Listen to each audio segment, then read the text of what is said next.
now tuned in to the Premier Hotspur TV. Sit back, get involved, comment away, because we are live. Hi guys, welcome back to the Premier Hotspur TV. It's your man Simon, North of England's biggest Spurs fan. Guys, we are going to bring you the Fulham versus Tottenham preview tonight, predicted lineups, and we've got our special guest in here, guys. We've got my co-host, Matt. Thanks for coming on again, pal. Absolute pleasure. We've got Lily White Lane. Absolutely fantastic to have you back on, mate. And we've got Canadian Brian back on the show. So, firstly, go to you, Matt, first. Matt, how's it going, pal? Yeah, all good. Yeah, it's been a positive week. Hope everyone's staying safe and, getting through, this horrible lockdown or wherever you are in the world. Hope you're all safe. But, looking forward to getting into another Tottenham preview and, looking forward to the week coming of games. So, yeah. Yeah. Lily White, how's it going? Yeah, all good. As I say, really looking forward to doing this preview. Hopefully my Wi-Fi doesn't cut out this time. It shouldn't, because I have sorted it out. But as I say, love coming on the show. Hope everyone's keeping safe and well, all of you lot, and everyone who's watching as well, commenting away. So hope you're all doing well. Yeah, and we've got Canadian Brian. Thanks for coming back on, mate. Absolutely a pleasure to have you on for the Burnley one. We've got you back on for the Fulham. How are we, Brian? We are great. Thanks for having me back on, first of all. Like everyone said, after a week of 2 Spurs wins, the birds are singing, the suns are shining, rainbows and pots of gold everywhere outside. So it's always good. But one thing I do want to say, which has a loose connection to Spurs, is obviously there was that tragic news of Ian St John passing away yesterday. And I don't know if people remember. Robbie and Lily White Lane definitely won't remember. Is the iconic Greavesy and St John show, a Saturday TV show classic that was always on. So thoughts are with him. And Greavesy, isn't it? Yeah. The greatest show. That was the best show. The best show. Yeah, are you still there, Brian? Yeah. So Brian, we didn't speak after the Burnley game. I know you left me a couple of messages. Quickly, we'll just go over that Burnley game before we get into the Fulham. How do you thought that game went, mate? Glorious. Only the one word I can say. Glorious. Poetry in motion. Beautiful. We got some of the team lineup right, but I did get the score right. I just predicted that Kane would score all 4, so I was a little bit off there. But as I said on We Are Tottenham TV, isn't it amazing what you do when you can play a world-class player on his day in the position he loves and play your best centre-back? How much a difference it can make. And this football management lark seems easy. Just play the best players. Absolutely, Brian. So, Brian, quickly, just how happy are you for Gareth Bale over his last couple of games, mate? Are you think have we got our Gareth Bale back? We spoke about this. Me and lads spoke about it the other day, or is it just a bit too early yet to see how we got to go? It's a bit of both. Like, don't get me wrong. We anyone that was expecting the Gareth Bale of his last season in his first spell and thinking that's what we were getting, well, you're deluded. It's what your heart was wishing for. It's what your head was thinking, but it was never going to happen. Never. You've got to remember, he hadn't played in 90 minutes for a whole year. It was going to take time. It really was. But you only get fit by playing minutes, and he wasn't getting them. So then it was all the media. Who's right? Who's wrong? Is it Jose? Is it him? He had the Instagram story bust up that went mental, and it was like, that seems to have been the final, the straw that broke the camel's back, and he realized everything clicked into place. He came on against Man City and played well. He changed the game against West Ham completely. He came on again in Europe again at midweek, and he made a great impression. So he consistently proved over 3 games, like, listen, I'm ready. And even Jose said in training, he looks like a different person.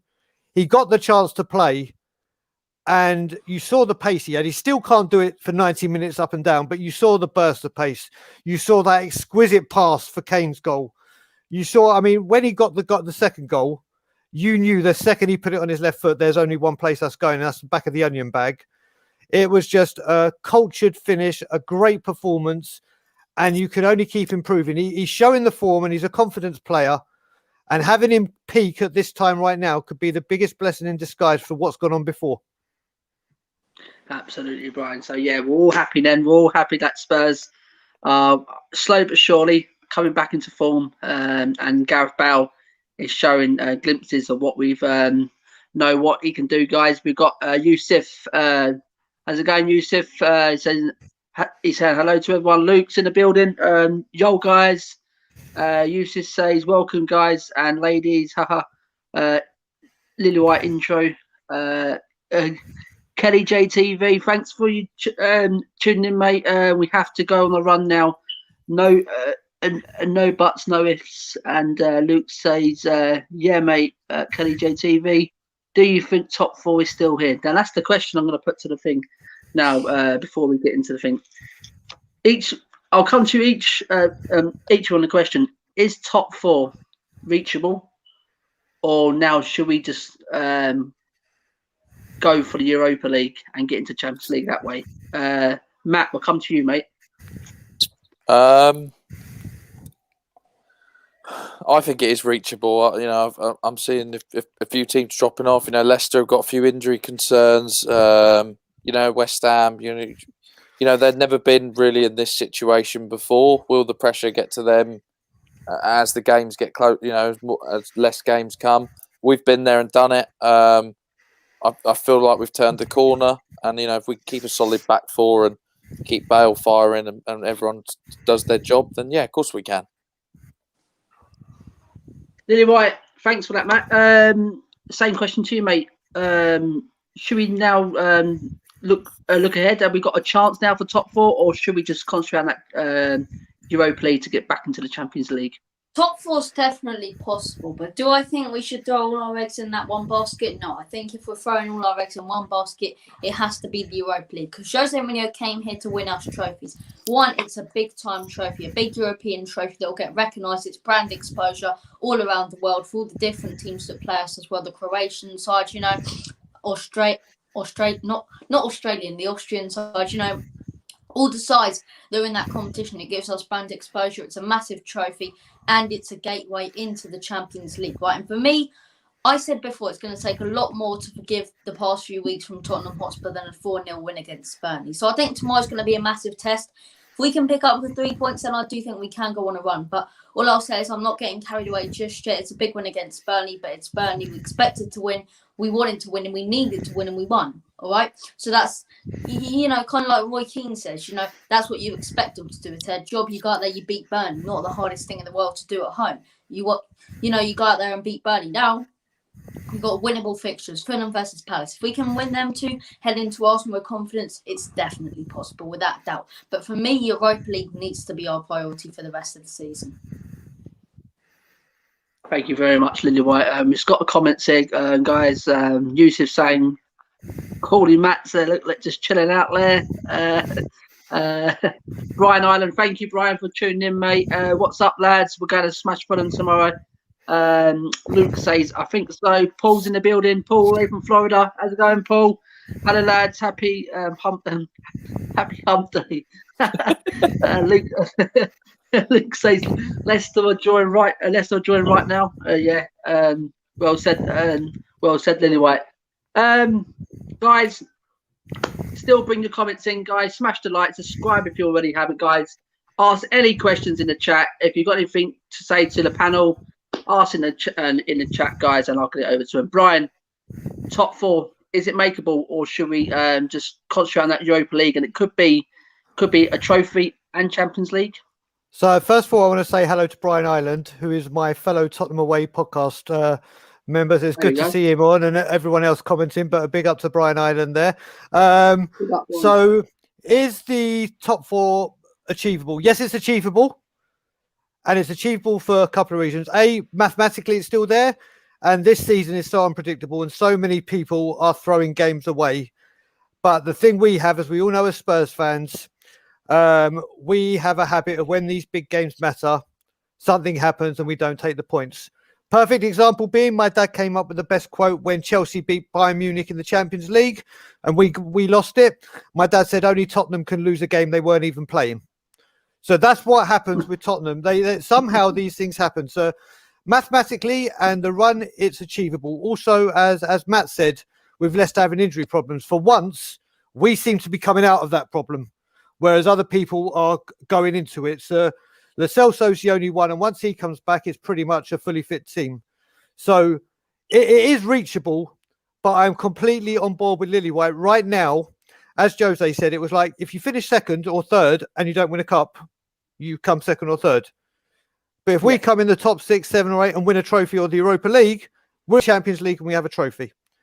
And I think the way it's looking right now, and it also comes down to with the Premier League, games coming thick and fast, the thing Jose's got to do now is wrapping those attacking players in cotton wool. If we're 3-4-0 up, take one of them off and give them a rest. Or you've game management now for this final part of the season. The running is the biggest thing. And Briar's just said again about me, I'm normally very, very negative and screaming at the recent results. But at the moment, as I said, the birds are singing, the sun is shining. So it's positive all the way.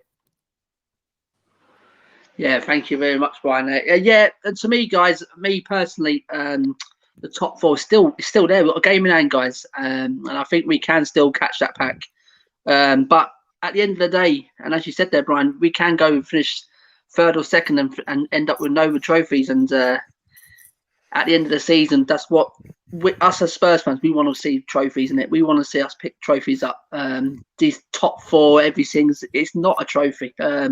But to me, I would love us to go on a run in that Europa League because it's a trophy at the end of the day. We're picking up a massive trophy and it's the way into the Champions League. So to me personally, that's the actual route I'll go. Just go down that Europa League because there's still teams in there. I mean, like the likes of Chelsea, United, Leicester's and West Ham's and things like that. Liverpool, Everton's, and these teams are not holding up. And at the minute, also, it just came to me. Forgive me if I'm wrong, or correct me if I'm wrong. But seeing that we're in the Carabao Cup with Man City, and they're blatantly going to win the Premier League, I think their Europa League place goes automatically to us anyway, doesn't it? Whether we win or lose. I'm not too. Yeah. I think we're. Is it the runner-up of the Carabao Cup? If they've got if the winner's got Champions exactly. League, So I don't know if that rule still stands, but it used to. So we might already have Europa League guaranteed, but we want to go for Champions League, and the way we're going to do it probably in the best way is by winning the Europa League. Yeah, absolutely. That's Brian Ireland. He says, stay positive, Brian. Beloved Hotspur, thanks for tuning in, pal. When is the Unbiased Premier League show, son? And yes, we need to still go on. we need to still go for it. Sorry, Adam. Me and Matt's decided it's going to be Friday. Matt, 7 p.m. Friday. Yes, we mate, changed it around, guys. So 7 p.m. Friday. Jason D, evening, Brian. Is this one of yours as well, Brian? That's one of my very, very close friends from back home who has been on Tottenham away, but he is a very, very close friend of mine. So hello, Jason. How's it going, Jason? Thanks for tuning in, mate. Absolutely a pleasure. Brian says the Tottenham triple is on. Top 4 Carabao Cup. Go for it. I love the positivity though, Brian. Absolutely loving it. Absolutely. Keep it up. Seriously. So guys, we go into this game against Fulham. And to me personally, I've been watching other channels previews on this game. And people were saying like we should be putting a stronger side out against Palace and not against Fulham. I think it's the other way around to me personally. Yeah. Fulham's the tougher test. Me personally, it's going to be a real tough test tomorrow night. And to me personally, guys, that's the question I just want to put towards you guys before we get into the team. Would you go fully strength tomorrow against Fulham, or would you go fully strength against Palace? Which one's going to be the biggest game, guys? Brian, we'll come to you first. So to me, as I've said before, I think these whole next fixtures all depend on our centre-back pairing. And it's which games you choose Toby for. Now, you look at this with Europa League coming up against Zagreb and with the Filth coming up very, very shortly, he has to play in those 2 games. And I don't think he can play against Fulham and Palace. So that'd be 5 straight games. And we know Toby just hasn't got, bless him, as much as we want him to. He just cannot do it. Or he could do it, but not a consistent level that we need him at. So you got to look at the way I look at it. You got to look at the bigger attacking threat. And all right, Fulham have got a couple of players, especially this guy that they have signed who used to be at Sunderland and went to Bordeaux, that Madja or whatever his name is. I thought when I was watching the Sunderland documentary, whatever, he looked like a real talent. Didn't work for him at Bordeaux. He's come back. So they've got him. But with Palace, you've got Zaha. You've got Andros. I'm going to cut in and shoot and hit Rosed every time I get the ball. You've got Benteke, whether he shows up, guaranteed he would against Spurs. So again, I'm just trying to think, like I said, I keep saying about game management. And the 2 games that I think he's looking at are the Zagreb and Arsenal. Again, I think results, how the Leicester game finishes tonight, might have an impact on who he plays, because obviously if Leicester drop points, then we got the chance to make it up. So I couldn't tell you. I always hate going to Palace away. Hate it with a passion. Fulham away, we haven't done for ages. They're always tight games. I honestly, you're asking the question, what's more important? I couldn't pick between the 2, in all honesty. Right, Brian. It's Palace at home, Brian, if you've won. Yeah, Yes. that is home, but still I can't, because after that you're going straight into Europa. So do you want Toby to play against Fulham and rest against Palace so he's ready for that, or do you want him to rest now so he can get to? It's really I just can't choose which one of the 2 are the bigger. Absolutely. Yeah, thanks for them. Thanks for them great points there, Brian. Matt, we're gone to you next, mate. Should we be taking this Fulham side more seriously and the Palace side, guys? Do you think we should go fully strength against Fulham then against Palace? Well, I think with obviously every Premier League game, you need to take it seriously. It's not a muck around league this year. It's so crazy to predict, as as we've all seen. Burnley drawing with Leicester at the moment, Aston Villa losing, to someone like Sheffield United.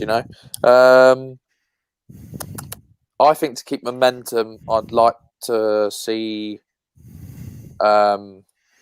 us go for it against Fulham. I think keep the same centre-back partnerships for that. And then maybe you can switch it around for Palace. I do think at home we've got more of a chance to beat Palace. It's not at Palace, so we have a little bit more of a chance. Saying that, though, Zaha looks like he is on his way back.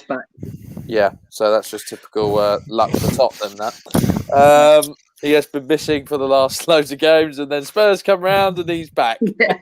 Exactly, absolutely.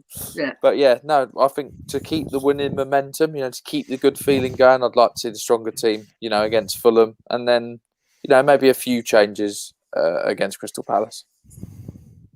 Yeah, well done there, Matt. Fantastic comments. Lily White Lane, same question over to you, mate. Look, I look at this from a standpoint as we have a great team, but a shit squad, right? And I'll elaborate on that point. I think we have a fantastic first team. But the issue is with this team, when you want to rotate for games, for example, you got, a fixture congestion, like we had a game on Sunday, a game on Thursday, and a game on Sunday. All Premier League games, all equally as important, if you ask me. All of them are playing for 3 points. And the issue is, for me, we have one good team that we can play, or we can play one bad team. So it's like, do you go full strength in this one, or do you miss out on some players from the weekend? We have to choose. Otherwise, we go full strength in both, and maybe one of our big players gets injured. That's the issue. I think you start Vinicius in this game, because you've brought him in as a backup striker for these types of fixture congestions, or if Harry Kane gets injured. So I think you play him in one of these 2 games. I think you need to rotate the squad, and this is the issue. And this is why I complain so much about the board investing, because they invest when they only have their backs up against the wall. And every single time I speak, it ends up to the board. But as I say, they only invest when they have their backs up against the wall. That's when they only invest, and they only invest in the priorities. They only invest in things that they must invest in. Never invest in a squad, and that's why we can't be rotational. You look at the likes of, who can I point out, for example? You look at the likes of Manchester City, right? They've got a great first team, a fantastic bench, even a good reserves, right? 3 teams for me that would stay up in the Premier League, all of them, and 2 of them probably go for the title. Liverpool, really, really strong bench. Sure, we got on the bench. People say we've got a strong bench. We've got Ben Davies. Like, Sanchez can have a good game here and there, but we've got Sanchez. We got, this is the issue why we can't rotate as well as we want to, because the lack of investment. And once again comes down to it. So I think when it comes to these 2 games, I honestly think you play the stronger team if you have to against Fulham. It's an away game, home on Sunday against Palace. I think at home Palace are beatable. Away from home, I think they're harder to beat. And you've got to remember in that 1-1 draw earlier in the season, there were fans back in the stadium. So I think as it is at Craven Cottage and it is a London derby, we need to go for a stronger squad if we have to in this one, rather than Palace. So we rotate a bit, go for a good strong side in this one and a decently strong side on Sunday. So 2 equally as good strong sides, if you ask me. Absolutely fantastic. Right. Just going to his couple of comments there. We got Kelly JTV. Jose was asked if we would continue the expansive attacking football tomorrow. He kind of dodged it, saying it was about winning the game. Yusuf says there's a double game week. Man U playing now, so you guys are a bit late. Jason D say if we win the Audi Cup again, it could be a quadruple Brian. Beloved Hotspur says Jose wants to go for just the Europa League. That's what I was reading today. Beloved Hotspur says, and the whole team played against Burnley is in training and looking to start against Fulham. Sorry guys. Paul says Fulham will be tougher than Palace, I believe. Luke says Jose has said Bale will start against Fulham, and Paul says we have to start the best players. We can take them off if we are winning, rather than starting Vinny, and then we concede and have to chase the game and bring in Kane anyway. So always start strong. Love Hotspur, big up Brian with the Iron Brew. You can't get it in this country, and I found an English shop that sells these things. So I pay over the odds for my Iron Brew, and I've just had like 18 come my way, and they're going down rapidly. So guys, keep the chats coming in, guys. Thanks for everyone's tuning so far, guys. Smash the like, subscribe if you already haven't. Share this video out, guys. Yes, guys. Me personally, I think Fulham pose them. I think a bigger threat than Palace, because going away to Fulham, and way Fulham are playing at the minute under Parker. He's got them going, and they got Lookman looks good, and that's the one we got to watch against Fulham tomorrow night. So me personally, I will definitely go. You've got to go full strength for me. I'll go with the same team as at the weekend. Can Bale play and Toby play back to back like that? I don't know, but maybe do it and then rest them against the Palace, because then we've got the Europa League. Is it next Wednesday, Thursday, something like that? I don't know which day it is. I think it's the Thursday. Then we got Arsenal. Thursday, yeah. And then we got Arsenal on the Sunday. So me personally, I'll go full out strength tomorrow. Absolutely.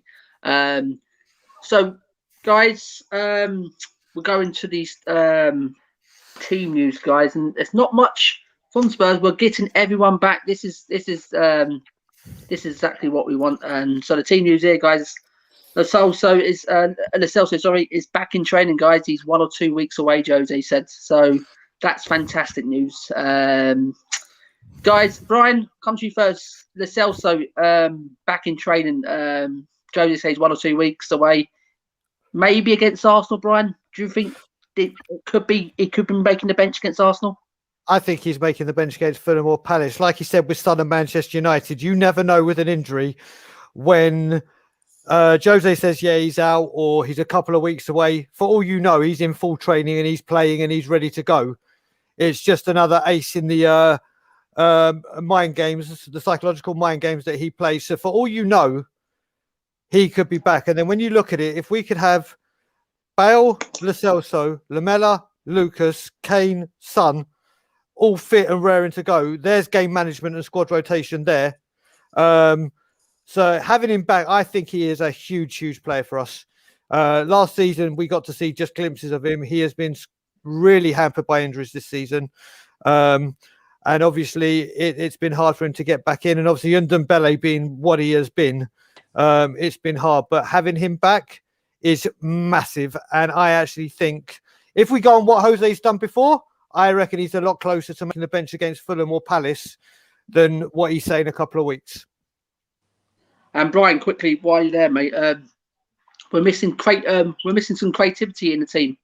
It doesn't look like it at the minute, but I think we're missing depth desperately. Is this the guy to come back into the team and sort that problem, or do we need to in the summer sort that problem? Just a quick one on that, mate. He can be the key.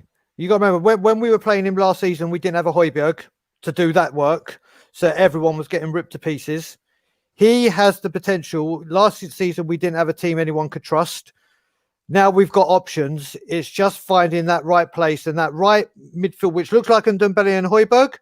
It's just trying to find the balance to try and get him in the best position. But he certainly is the creative one that we could be missing.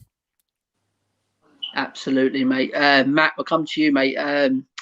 Is Lo Celso the one, mate? Can come back into the team and bring us that creativity, and could it be a massive player to the end of the season now, mate? Yeah, I mean, it could be like almost like a sort of new signing. Someone who's been out for quite a long time. He'll be eager to come in.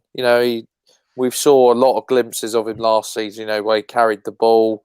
The way he releases people, and he's quite tricky. And actually, he's actually quite fast. When you watch him, he's quite fast with the ball at his feet. He just needs to add a few assists and goals. But you saw glimpses of it. Obviously, he scored against Man City this season.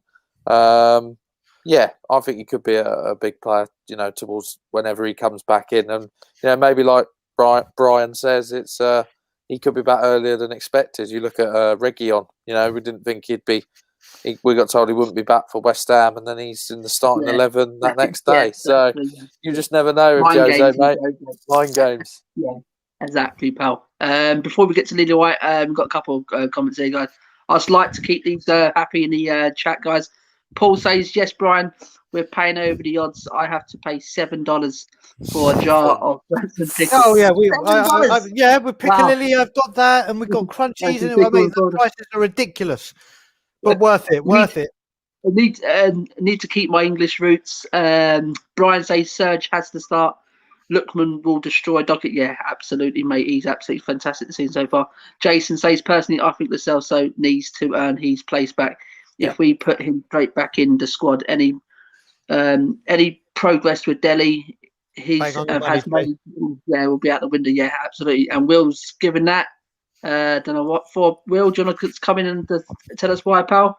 In turn 17 says, hello, Simon, Brian, Lily White Lane, and Matt. As going in the turn, thanks for joining in. Luke says, why have you forgot Delhi? You haven't forgot Delhi, Luke. That's one of my questions coming up, mate. If you wait on, guys, wait in there, guys. You're jumping to the gun, guys. And the Liverpool Hotspur says, and one love to all inside and the place. Lo Celso will be on the bench against Crystal Palace, and that's my opinion. Thank you, Adam.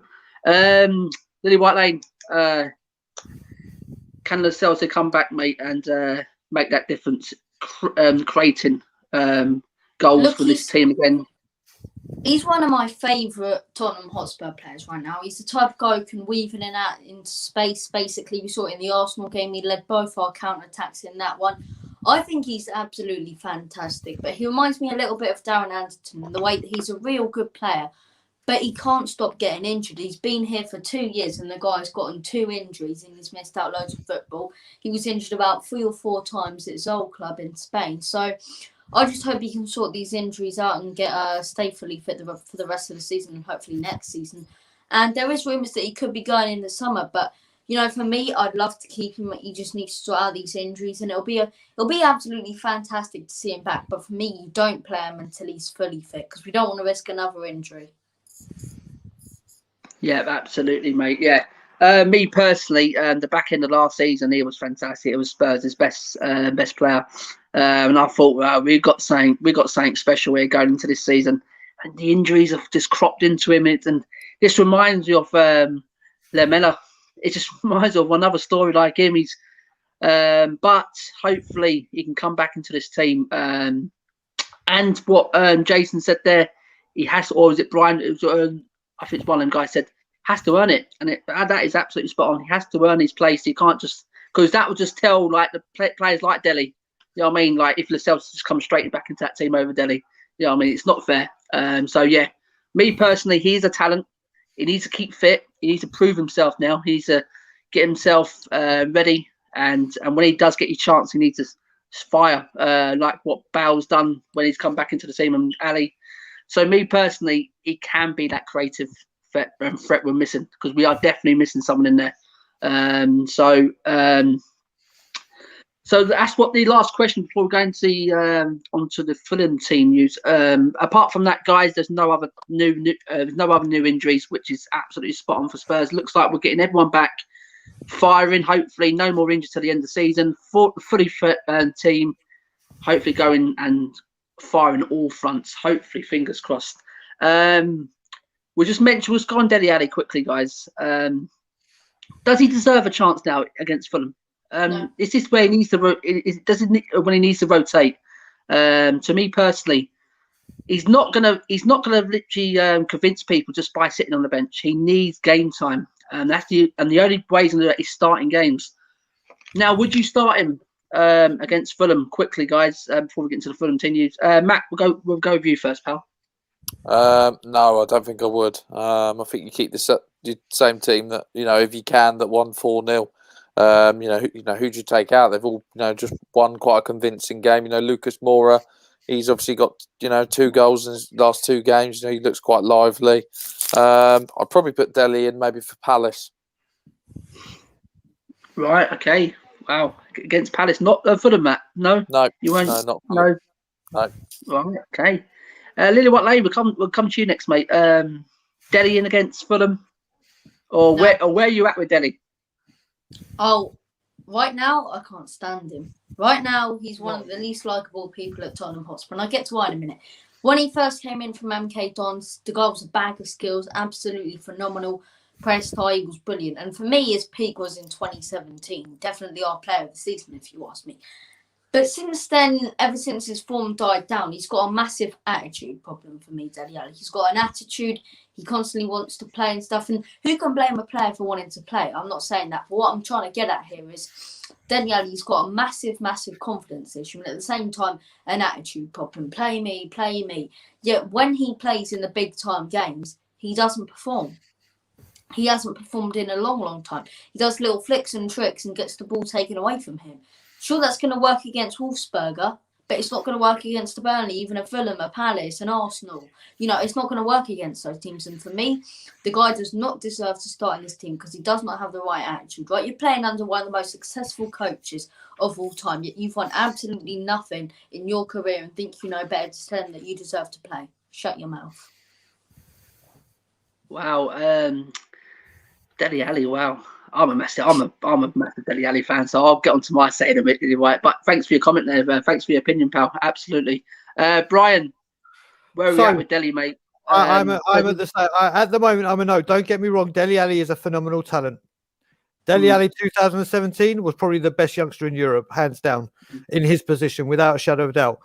Now, if Gareth Bale, who all we know is world class, he is elite, and he has had to wait his turn, and the right wing position became available, and he has taken that position with it. He's just gone, right, that's mine, and he's grabbed it. Now, Dele Alli has got to try and grab this position. Exactly what I was saying. It's the split from his ex-girlfriend. It looks like it's done good for him. But the thing is, Dele Alli is now starting to show some form. He needs minutes, so he needs to come off the bench a lot more. But right now, the players that are playing ahead of him, like I said, the best thing with Jose, he'll play people on form. He won't play people on name. And the people on form right now are there. And he needs to try and dislodge them. He needs to come on and have basically a performance like he did in Europe, but against Arsenal. Then you'll be like, okay, he stays in the squad. He's got to earn that place. Yeah, absolutely, Brian. Listen, with Dele Alli, he's one of my favourite players at the club. Seriously, up there with Sons and the Canes. Seriously, he still is. I don't care what anyone says. What does he bring to the team, though? Seriously, I'll get to that now, Lily White. Seriously, you don't come a bad player overnight. Absolutely not. He's one of the best players in this team. I'm telling you now, he's one of his best players. He's just the ego's got in front of him, and the only person who can sort that is himself. And to get down and playing football again. When Jose first come in, guys, he was one of the first players Jose went to. listen, I wanted you at United. Now you're going to perform for me. I mean, and he did for the first 6-7 games. He absolutely was on top form. We did. We saw some great stuff from Dele. And I think he did call out Jose's tactics at half time, one of the games, that documentary, what we saw. So obviously that didn't go his way. And obviously when you say that things like that, Jose just sit. He'll have a beef and he'll have a beef over you and he will drop you. And even though you've got a talent like that, Jose's ruthless. But to me, it could be, as people say, he's ex-girlfriend split up now. It could be him now on the road. But I totally agree. He needs to earn his place back. He needs to work harder in training. But to me, I still say, guys, he will not become. We won't see the best of him not sitting on the bench. He needs game. He needs game time. So can I just add one thing to that? Can I just add, sorry. So when Dele Alli broke into the England squad and when Dele Alli was in his peak, there was no one in the country for England that could reach Dele Alli standards. Right now, you have Maddison, Grealish, Mount, who are all playing well for their club. Maddison sometimes can be a bit temperamental. Grealish has been a revelation. Mason Mount, no one knew of him apart from when he went on loan to Derby when Frank took him.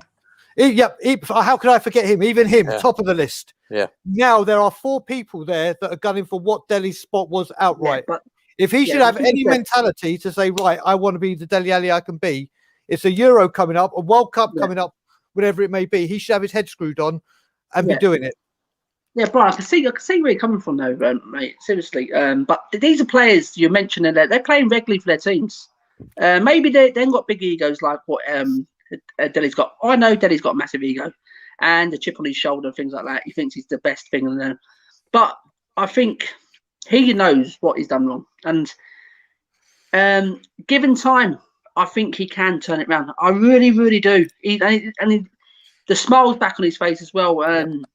I just think he needs game time. That's what I think, guys. All these other players you mentioned there, Brian, they're getting game time, mate, at the clubs, and they're getting better and better. Because they've been on form. Yeah, been on form. But hopefully now the differences between him and Jose, because there was a massive difference between him and Jose.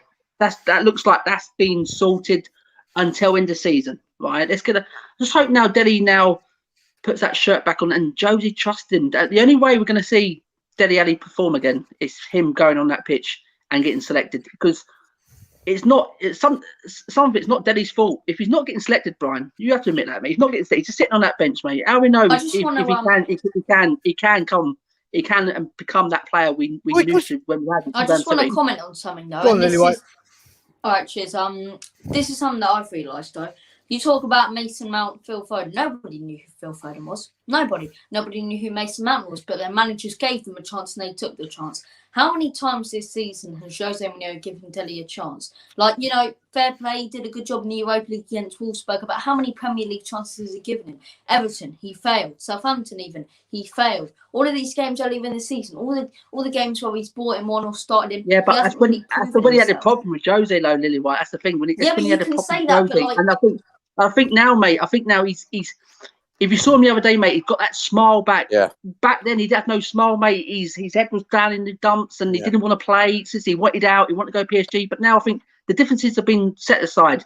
I think now Jose needs to say, listen, let's put that to a side. Let's get Dele back on that field. I'm telling you now. Who are you dropping right now? Who are you dropping right now? Mora, who has been on fire. To me, guys,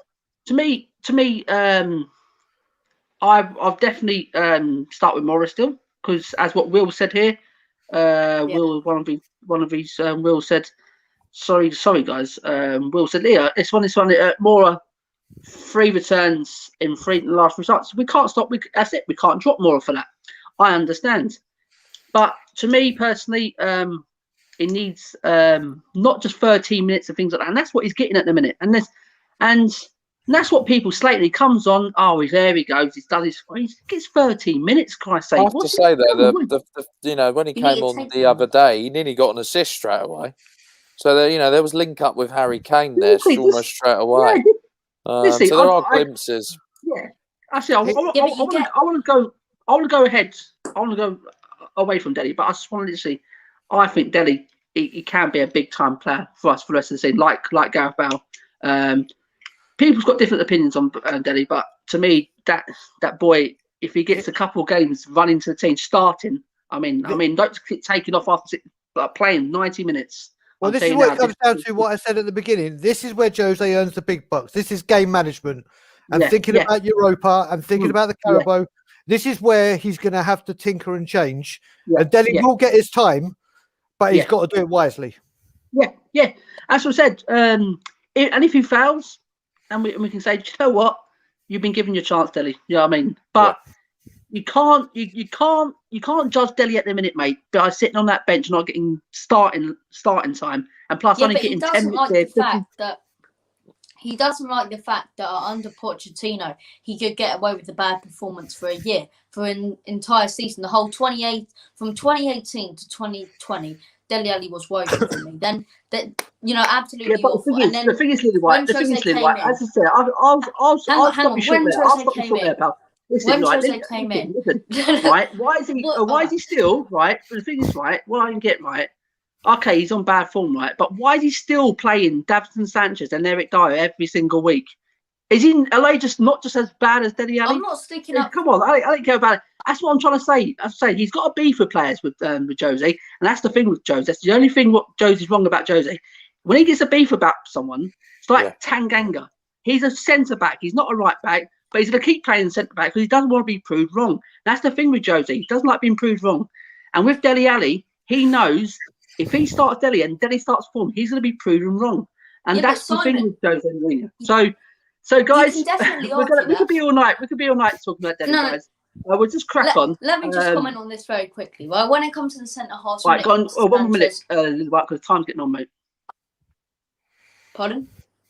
Go on, mate. Time's getting on. 1 more minute. Go on.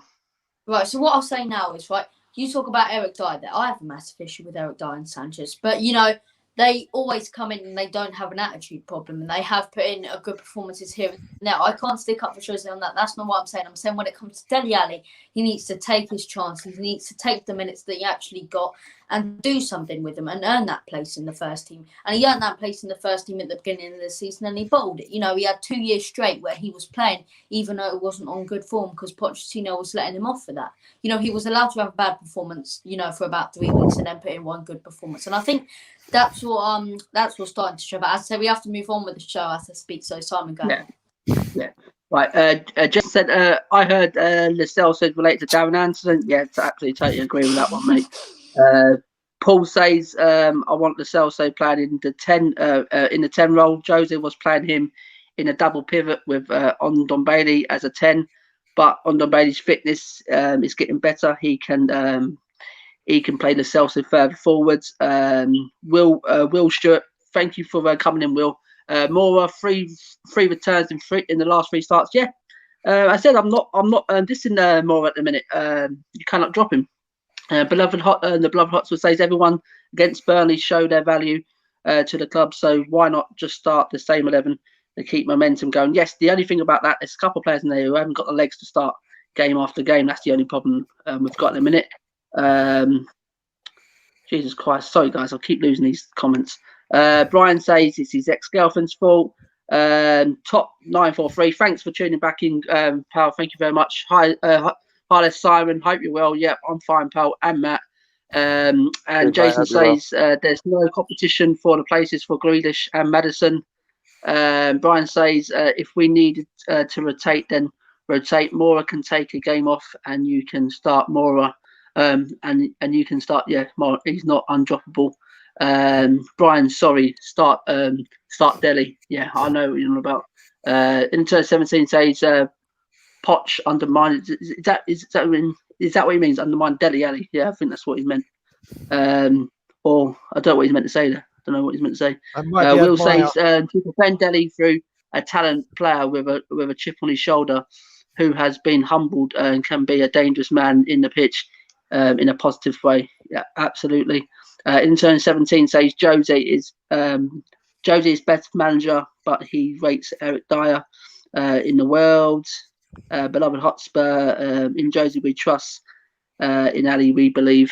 So we go on to the Fulham news, guys, and I think Rodak is. I think it's their keeper. Is it?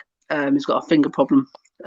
So he's out. So is it Fabry will provide covering goal. Craney knee and out.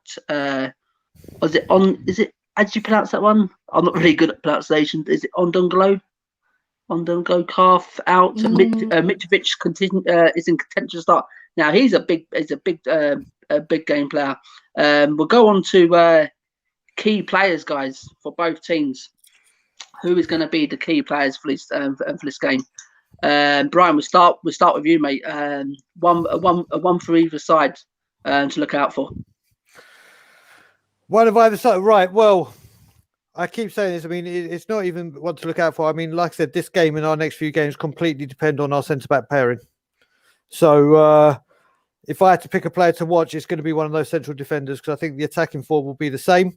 So it's just keeping a close eye on that. And I'm really, really not happy to hear that Mitrovic may be back in contention because that kind of, to me, cements Davinson Sanchez starting because of his power and his pace. Because Mitrovic is one mad, hard player that you don't want to book, and he will bully you. And I think if he starts or is anywhere near the started or the squad, Davinson has to start, whether you like him or not. He won't have to use his pace against Mitrovic because it's not about the pace; it's about the power. But like I said, the player to watch for Fulham is the guy I mentioned earlier, the ex-Sunderland player Madja. He is a real talent, and that's why I keep saying defence is the centre-back pairing is just vital for us at the moment. So sorry, Brian. Who was your? Was it Madja for Fulham? Madja for Fulham, without a doubt. Yeah. And who for Tottenham? I can't pick because I don't know the centre back. So I'm going to have to say that. I'm going to have to say Davinson Sanchez. I'm going to have to, but not because I think he's going to be bad. But if Mitrovic is there, and I think for the power, he is key to making sure that our defence is tight. Absolutely, Matt. Thanks for that, Brian. Nice comments there, mate. Key man for Fulham and key man for Tottenham, mate. I'll go key man for Fulham. I'll go Lookman. I think he's quite a bright young talent. He got past Ben Davies, when we last played him and put a beautiful cross into Cavallero. He scored a couple of goals this season. I think it's his best scoring season since when he was at Leipzig. He got the same amount of goals. So he's doing a good job. He's pacey. He's going to cause problems definitely, but hopefully with Reguilon, at left back shouldn't be too much of a problem. I just have to say, Matt, that my mother can get past Ben Davies on a good run. So putting Lookman in that position really isn't. My mum could do that. So yeah, I'll tell you, mate, he's explosive. That Lookman, trust me, he really is good player. It's a tough one. Spurs key man player. Obviously, you could have the front four, but I think, like Brian says, I think it's one for us with our defence. I'm going to go out. If out of Irel plays, I think he'll be a key man because I think he'll have to marshal the defence. He'll have to help Davinson out with getting him into positions for corners. If Fulham play someone like Mitrovic, for a fact that a lot of crosses are coming in the box because he is a beast in the air, and he can hold it up, really well. So I'm going to go Toby out of Irel if he plays. Yeah, absolutely, mate. We'll go on to that. I just want to ask you guys about Toby in a minute. Go on, Lily White. I have actually got a couple stats here and some things that I jotted down before here. So I'll go through a couple of them, right? Right. Fulham have the 7th best pass completion rate currently in the league. So that means their pass completion rate isn't, it's not the greatest, but it is in the top 10. So they do pass the ball around quite nicely. They often win games when they do by playing the long ball and sitting back, rarely counter-attacking, no fast build-up from this Fulham side. Players to watch out for: Adamola Lookman, Mitrovic if he is fit, Cavallero, very pacey down the wing, as I say. Areola, here's probably my favourite stat out of it, this is very weird, has the third most, well, not the third most, has the third best save percentage in the Premier League, the third best save percentage in the Premier League, and they have won 2 of their last 15 games in the Premier League, but 3/4 of their last 15 games have been drawn. So they do draw a lot of their games. A lot of them come either 1-1 or 0-0. They rarely concede any goals. When it comes to conceding goals on the Premier League table, they are 11th. And those are the stats out of the way. There goes the pay. Very Sky Sports News like. Key men then. Thank you. 1 each. Pardon? Key men. Did you name a key men? 1 each for both the teams.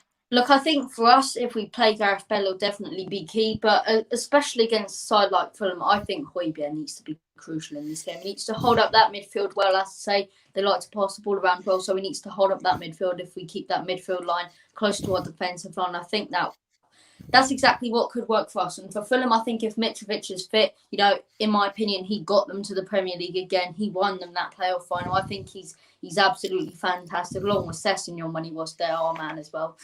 Don't forget that. But as I say, I think they do have some dangerous players. I think their goalkeeper, in my opinion, is one that I'd love at Tottenham Hotspur. Real high save percentage, as I read out there.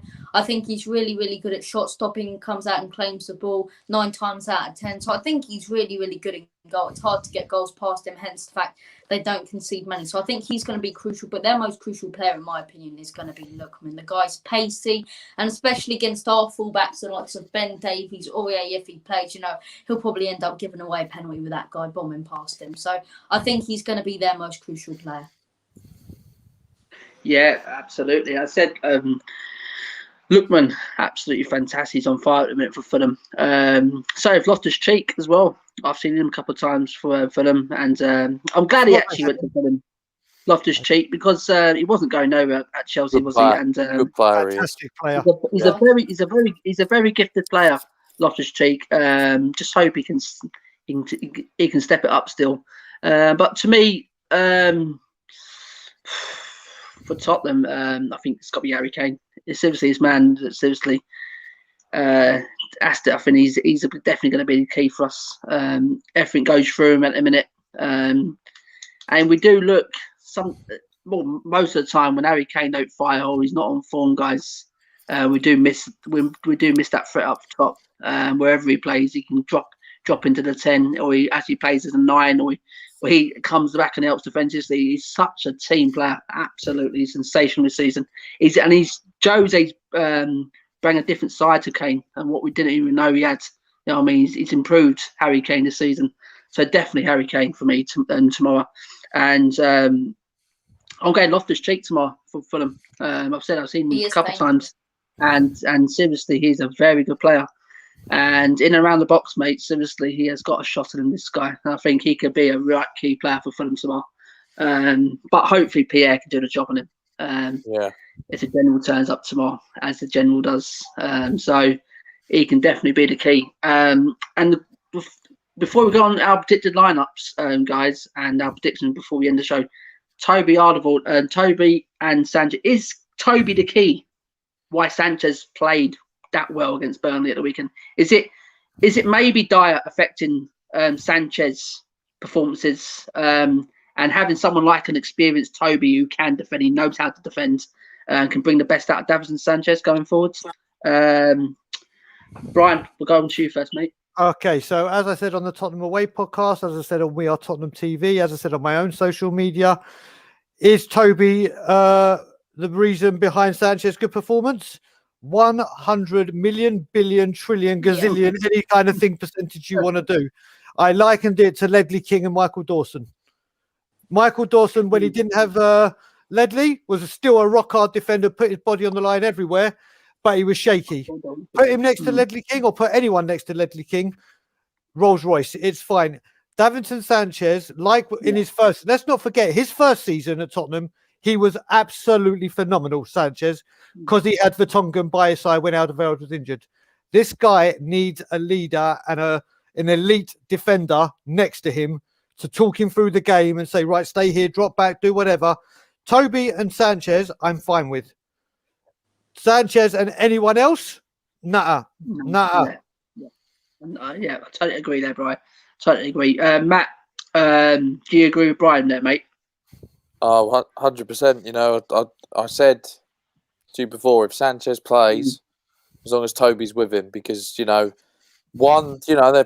they both played with each other briefly. You know, they both came from Ajax, so they know their style of football is very similar, and they both complement each other well. You know, Toby's the one who will kind of, you know, doesn't have the pace, but he has the mental side, and he reads the game really well.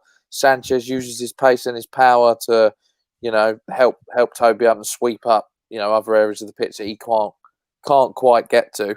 And I think as a two, it's really good. I liken it to you know, when Liverpool have someone like Van Dijk and Gomez. You know, if you take Van Dijk out of that team and play Gomez and someone, you'd probably see something similar to like when Dyer plays with Sanchez, because I think, you know, what Alderweireld and what Van Dijk and, you know, defenders like that, they bring just a stability and a presence on the pitch. And, you know, if you're a young player like Sanchez, you look at him and go, you know, what a guy this is. You know, he's been there, done it, international experience. He's been World Cups, Champions League final. You know, so yeah, you know, he's been there and done it, and that's the two centre back partnership I'd go with now. Can I just add one quick thing that just came to me as well? I think what I've just realised as well, with Davinson Sanchez and Toby, he can speak to him in Spanish because of Colombian and Atletico Madrid. Yep. He can speak to him in Dutch because of Ajax and English. So I think when he's playing with him as well, if English isn't his best language, he probably feels more comfortable talking his mother tongue Spanish or the option of Dutch as well. So there's 3 languages there for him to be able to speak during a game. So I think that could be something that I've literally just thought of that could be a huge part to that partnership. Yeah, absolutely. Lily White Lane, do you agree? Is Toby the factor why we saw a great performance by Davinson Sanchez? Yeah, I think Brian's got it absolutely spot on. Sanchez himself, decent player, but when you put him next to someone such as Toby Alderweireld, he carries him along. He makes his performance a lot better. I think the communication's a lot better, and it goes to show when you've got someone such as when you've got someone such as Sanchez there with the likes of Eric Dyer, you know, you're going to struggle a lot more if, you know, because Dyer can't command that defence like someone such as Toby Alderweireld can. So, as I say, Brian's got it spot on there. Yeah, absolutely, mate. Yeah, we spoke about this straight after the game, me and Matt, about is Toby the reason? And when I was watching that game, seriously, it was just things like when I was watching Ledley King as a young, when he come from at Tottenham, he was doing like things what Ledley was doing, and seriously, and if he carries that on, playing with Toby, seriously, all the nasty comments he's been getting, like, for me, I've been putting him down. That's the one of the players I wanted. But after seeing that performance, you can say to yourself, I wonder, there is a talent in Davinson Sanchez. Maybe he's missing someone like a Toby playing, someone experienced as a Toby. He's very good at defending. He knows how to defend. So maybe next year, if he continues his form, we may only want one centre back instead of 2, because Davinson Sanchez may become, but we don't know. He may literally shock us. We don't know what the future holds. I mean, he may now have gone an amazing run, Robbie. I know people want to get on his back still about this, but you've got to literally, we've got to hold our hands up. He was fantastic on Sunday, and whatever he's done is behind him. You know what I mean? It's history. We can't keep bringing history back. Moving forwards, if he performs like that every week in, week out to the end of the season, he may stake a claim for starting next season under someone else who can come in the summer. That's all I say, guys. I mean, for me, you look at someone like John Stones, completely out of it. You know, one or 2 years ago, bringing someone like a Diaz. Unbelievable partnership. You know, could be the same with. You mean the Diaz we could have got, but a certain chairman wouldn't pay the fee, and he could have been. There is that. Diaz. You've heard that, right? That Diaz. Yeah, that's the bloke. So you gave me an opening. I just had to dive right in there. Yeah, no problem. So guys, we'll go on to the predicted lineups. We'll go a team each quickly. Then go on, Matt. We'll go with your team. Go on, mate. What you think's going to play against Fulham? So goalkeeper Lloris, left back Reguilon, two centre back Davinson Sanchez, Toby Alderweireld, right back it'll be Aurier. Probably two in midfield, double pivot it'll be Ndombele and Højbjerg. Then tricky bit now. I think Bale has to play if he's fit. Kane, Son, and I suppose you got to keep Lucas Moura in there. You can't take a player out who's on really good form at the moment. So I'd keep the team exactly the same. Right, exactly the same. Here we go. Lily White Lane. Simon, give us your team, mate. Should I give what I want or what I think Jose is going to pick? Whatever, mate. What's your predicted lineup for the Fulham game, mate? So let's say I was in Jose Mourinho's shoes right now. This is the team I would pick, and then I'll get to what I think. I think I'd go Hugo Lloris in goal, Aurier at right back, Toby and Sanchez. No, actually, I'd go with Sanchez and Tanganga in this one and save Toby for the weekend. Maybe put him next to Dot. So I'd go with Tanganga and Sanchez. Then at left back, I'll go with Reguilon. In midfield, I'll go with Højbjerg. I'll go with Højbjerg, Sissoko. And then for me, it would have to be Lucas Moura as the attacking midfielder, kind of, exactly the same role as he played on the weekend against Burnley. Son, Kane, Bale. That's the team I'd go for. As far as I think Jose is going to go for Hugo in goal. I think he'll honestly go for Dyer and Sanchez. I think he'll go for Davies at left back. I think he'll go for Doherty at right back. I think he'll go. So it sounded like the worst lineup ever. I think we'll go Højbjerg, Winks, and Moura, and then I think he'll go Kane's Son, and I think he'll go Bergwijn. But that's what I think. Oh, but that's God. not what I want. I bloody hope it's not that. I'm not watching it if Winks is playing. I'll tell you, seriously, I'm not. Right, thank you, Lily White. Thanks for that team, No mate. worries. Brian. So I would go for Lloris in goal. Centre backs, I'm going to say Toby and Sanchez, just because I think they need to keep the clean sheets going and keep it of. Now Reguilon, I'm choosing these right backs and left backs because we need pace. Because whatever wing they put Lookman on, they will switch him from time to time, and that's why I believe with everyone. And I love this guy as a centre back, but I think he's going to play Tanganga at right back because at least there's pace, at least there's power, and he's not like Aurier that will put in a stupid challenge. And I don't think we can afford that. So I think he's going to go for Tanganga at right back just because either pace side you go on, there's pace and there's defensive responsibility there in the pair of them. Midfield, I'd do exactly the same as Lily White. I want Ndombele to have a little bit of a rest. On the bench, he's picked up a couple of bad tackles and knocks and he's been limping a couple of times.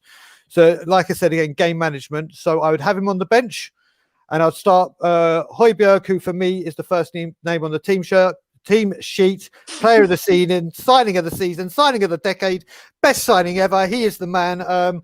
Future captain. Love the guy if you hadn't worked that out. And like I said, I mean, I was so wrong. And I think Son listened to our talk last week when I said, don't play him. He needs a rest. He was like, I'm going to show you what I can do. And so Son's back. I would play the same attacking four. So the changes I would make is Tanganga in for Aurier just because of the pace and power, and he can be a liability with Lookman, especially getting away from him. And Sissoko to give Ndombele a bit of a rest, but Ndombele definitely on the bench. It's not dropping him because of his form. It's dropping him because we need to protect him. Yeah, thanks for that, Brian. Yeah. So we see some different lineups there.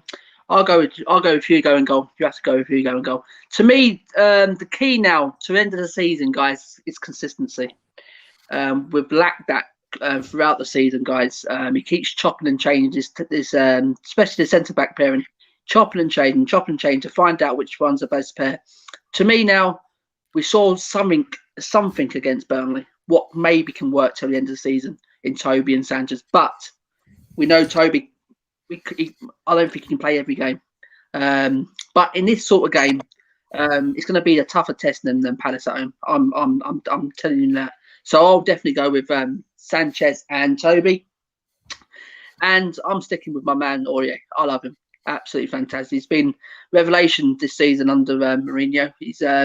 Doherty's come through the doors in the summer, and I think he's getting him a kick up the arse. I really has. and I think he's improved. Defensively, we know he's always got a mistake. We know that, but going forward, he's our best player going forward.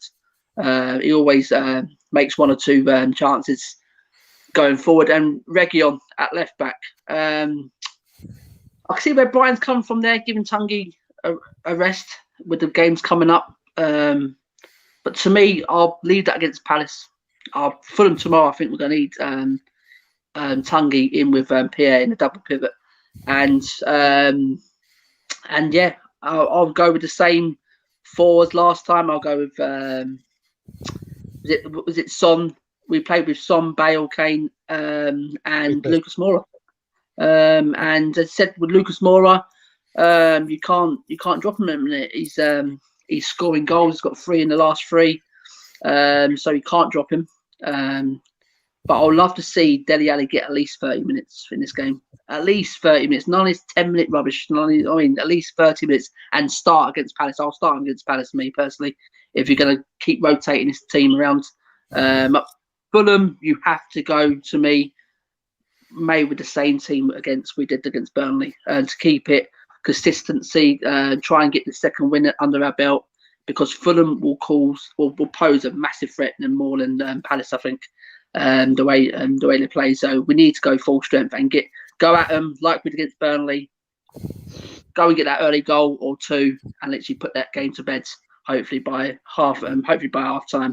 And that's how we need to go, seriously, because against Palace, I can't see Palace causing a massive threat. If Wilfried Zaha starts against us, maybe, you know what I mean? But without him, Palace are nothing, absolutely nothing without him. He's an absolute massive miss.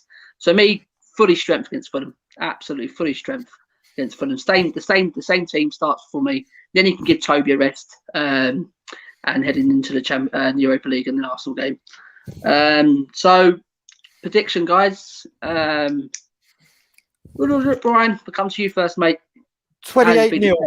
28-0 to us. We need to get our goal difference up. So I think it's going to be a real scrappy one. It's going to be a 1-0 or 2-1 us. Absolutely. Right. Thanks for that, Brian. Matt, go on, mate. Yeah, I do think it'll be a scrappy game. I think most of our games against Fulham, in a lot of the times, have been sort of really close. They always make it a tough place to go. I believe we'll get the job done. I think we'll win 2-1. Absolutely. Well, fantastic there, Matt. Thank you very much, pal. Lily White, prediction, mate. Yeah, I agree with you. I agree with you both. I'll go with the 2-1 Tottenham. I do think it's going to be a tight game. It's going to be a tough game, but I do think we will get over the line 2-1. Yeah, as I said, Parker's got him going. Absolutely got him going over the last couple of months. We've seen a different Fulham with attacking threat. Listen, they've got some attacking threat, and we're not careful. We don't defend well. Seriously, they can hurt you. But me personally, guys, we're Tottenham Hotspur Football Club, for Christ's sake. You know what I mean? Seriously. And with that team, what goes out against Burnley, we can't go there and get a victory. There's something wrong there. Seriously, with that attacking threat of ours. So I'm going 3-1. Me personally, I think we're going to hit them straight from the off again. Jose will say, literally, let's go a couple of what we did against Burnley, hit them from the off, get that 1 or 2 early goals, and I think we'll literally, and that will kill for them. We get an early 1 or 2 goals, that'll kill for them. Seriously, that'll kill for them off. Their confidence will go, and I think then we'll open up doors. Go on, Matt. I think for me though, I don't think Fulham are going to give us the time on the ball and the space that Burnley did. You look at Fulham; they're quite a young side. They're going to press us from the off, so we're going to have a lot more. Not going to have as much time to pass the ball, willingly and easily. Like Bale had acres of space, Region had loads of space to cross the ball. I don't think Fulham will allow that. I think they're going to close us down and make it hard. So it's going to have to be quick passing tomorrow. Yeah, absolutely, mate. But to me, Matt, I reckon an early goal.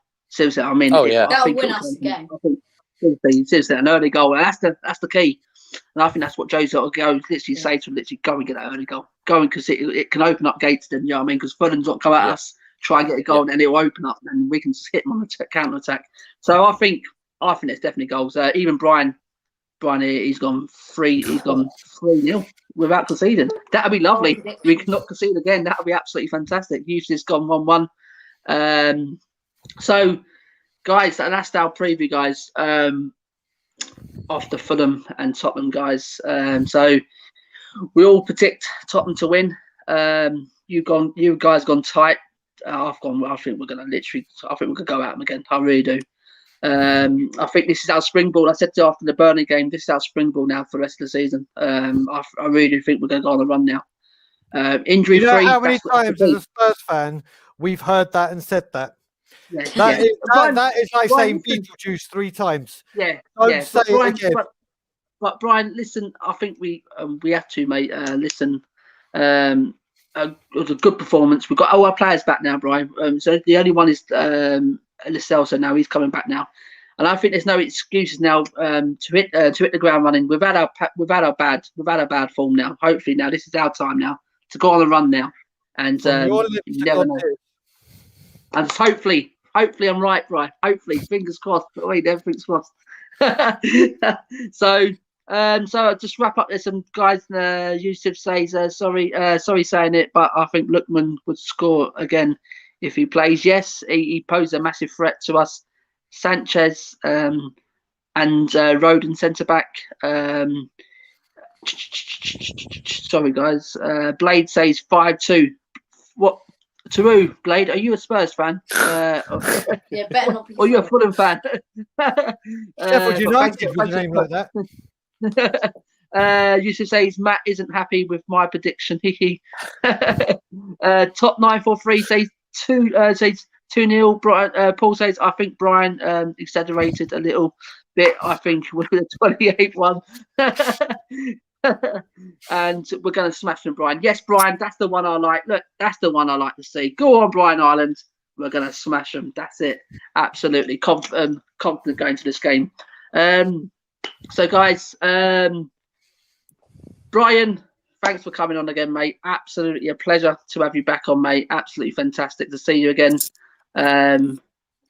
Always a pleasure to be on, mate. Thank you very much. And like I said, guys, you can also catch us at Tottenham Away. Yeah. We've got our podcast, our YouTube channel, our social medias.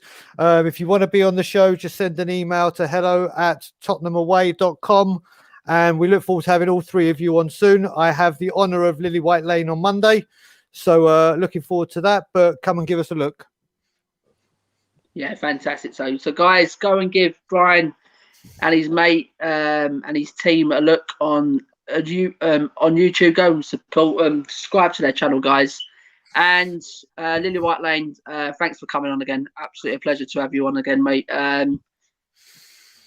Where people can see you, mate, go on, plug it. Look, before I get to what I want to say, it's an absolute honour coming on this show once again. Absolute pleasure. But if you like the sound of my voice, please go ahead and check out my channel, Lily White Lane, all kinds of Tottenham Hotspur fan content, whether it be match previews, match reviews, play ratings, predicted lineups, transfer updates, live streams, Premier League shows. We got the whole shebang over there, so please check me out. But as I say, before you do that, if you haven't already, smash that like button on this video, guys. Keep supporting Simon, keep supporting what he's doing, support Brian, and then you can support me. Support me, lot. Support these guys as well, because they come on here. You know, Simon, even Matt as well, coming on here as well. You guys putting in so much effort to this channel, so big up yourselves, as I say, and it's an absolute honour once again coming on. Yeah, thanks, Lily White. Thank you very much, Matt. Thanks for coming on again, pal. As my host, as my co-host, he's absolutely seriously. Matt is fantastic. I can text him and he'll come on any time for me. He's absolutely fantastic. He helps me out on this channel big time. And we have got some good stuff coming up, guys. We have gone tomorrow. It's the watch along, guys. It's 6 o'clock. Kickoff, guys, is it? 6 o'clock kickoff, yeah. So BT Sport. Yeah, BT Sport. So we'll be going live around about 5:30 on here, guys. Matt, are you watching it with Dad? Are you jumping on? Oh, he'll be on, but I'll be on the watch along, mate. Don't worry, I'm here for the ride. Don't worry. So yes, we are doing that watch along. So tomorrow, 5:30 here, guys. Get over and give us a watch, guys. Come into the chat, say hello to us, guys, That's all we want, to say hello. So we've got someone to talk to if the game ends up boring. And so on Friday, guys, 7 o'clock, we've got the Unbiased Premier League show bringing the weekend's matches. So I'm going to predict them, guys. Saturday, we've got the Palace preview, guys. We haven't gave a time yet. I'll speak to Matt about that one. Then the watch along on Sunday. And then we'll get into the Europa League next week. We'll do a watch along for that. And then we've got the Arsenal game. I've got hopefully two names. Hopefully, if I can get them to come on for that preview. So hopefully exciting times here on Premier Hotspur TV, guys. So I've been Simon, guys. We've been Premier Hotspur TV, guys. This has been Matt. This has been Brian from Canada. Go on, Brian from Canada. Go on, lads. And Lily White Lane, thanks for coming on again, mate. So, guys, hope you enjoyed it. And we'll see you again tomorrow for the watch along, guys. 5:30, Premier Hotspur TV. Be here, guys, and we'll end you with this video.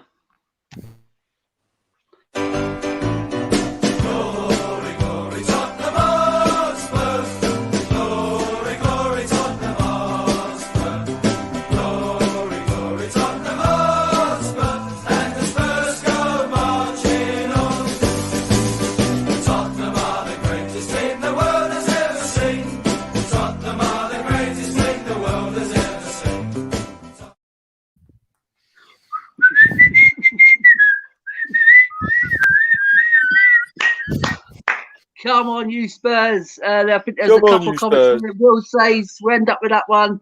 Come on, Will. I hope you're right, mate. 3-0 to the Spurs. Please. And come on, Spurs. Come on, we can do this, guys. Come on. Come on, you Spurs. Come on, you Spurs. Good night.